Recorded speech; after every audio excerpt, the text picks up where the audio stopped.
Greetings, good people. My name is DJ Holly, and welcome to 0.5 Creative Studios. Chitubu che content, chitubu chisingapwe, chitubu chinonwa nemunhu wese, chitubu chakavhenekwa chikaongororwa nana mazvikokota kunzi aiwaka. Chitubu ichi chine content iri healthy, content yakachena, yakakodzera kunge ichikonsumwa nemunhu akaita kunge iwewe. Ndosaka uri pana pamuzuva ranhasi. So if it's your first time here, please hit the subscribe button and the notification bell so that you don't miss out on any exciting content uploaded.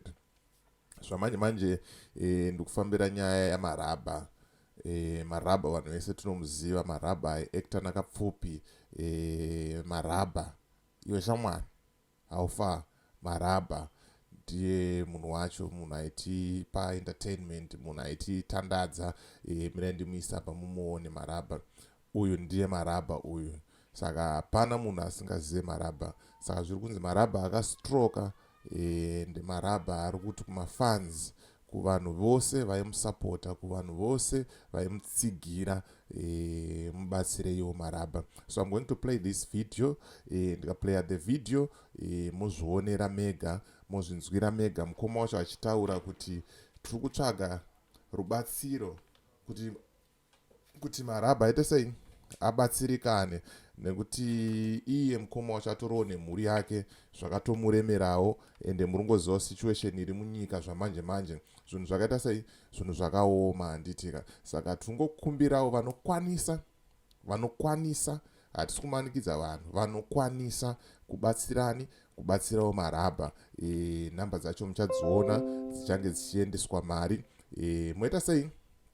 Moendesa mari. Vanoda kufona, vanoda kusangana naye, vanoda kuenda kumba, vanoda kuita sei, ndidzo dzinhamba dzamuchange muchizoona pascreen apa handitika. Saka tisingatambise nguva, rega tinzwe mukoma wacho achiita sei, achitaura kuti zviri kumbofamba sei. But mawan zvamanje pakashata.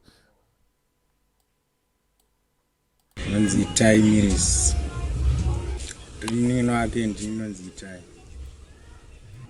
Achikumbira kuti pasipoti imba yake ipere nezvimwe zvinodiwa kubva chikafu, ndotira nepandogona but zvinoita zvichindikurira nematsvagiro anenge muchiitawo. Ndokutanga pane matablets anomwe anenge aida kubatsirwawo, kuzotowo nezvemablankets nehembe. Saka nechimira ndiri 1, saka zvinhu zvacho zvinoita zvichindikurira. Saka nechimbotira nepandokwanisawo mabhizi mamwe aenda kuzobhatwa kumatablets anenge achitengwa nechikafu zvinenge zvida kuti abatsirwa. Ndindotomubatsira kuti zvaipozi akastroka, plus ane bhati yake ndo yakavhiringidzwa nekuzvimba dumbu. Saka zvimwe zvinji ndinomubatsira pane ndiripo ndisina mbobuda unomutsvaga. Zvakaita sana sipo nezvimwe zvese zviri kuwanikwa here pana Marabha? Zvikutonisotera because nino nemhuri yangu, saka nida kuti ndidaine uku neuku, saka zvimwe zvinoita zvichindikurira mari. Amazon mubata 077 48 91 388. Mungadzokorore zvakare mukoma nhamba dzinowanikwa Marabha? 077 48 91 388. Izo namba dzamunokwanisa kubata nadzo.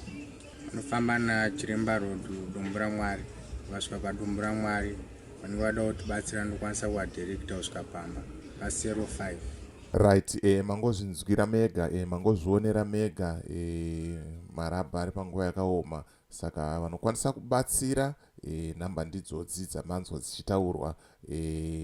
Itai zvamunoita sei, zvamunoita mubatsirawo Marabha. Munhu aitipa mutakunanzva weentertainment, tichinakirwa tese. Saka tingazomusiyo asvika panguva yakadai. So mawani pakashata. Saka ndizvozvizvi ndandangoya nevhidhiyo rinoero kuti ndikurudzirewo, ndikuziviseiwo kuti Marabha apinda padambudziko. Vanokwanisawo kumubatsira, mubatsireiwo wakomana. Zvinhu zvake zviite sei, zviende kumberi handitika. Hanzi vane sipo, vane chikafu, vane mari, vane zvese zvaunazvo zvaunokwanisa kubatsira nazvo, nekuti pane mapiritsi aari kunwa, muri kunzwa kuti akastroke handitika. So as for me, DJ Holly and the rest of the crew behind the scenes, to thank you for watching and thank you for supporting 0.5 Creative Studios. Katisangane muvhidhiyo rinotera.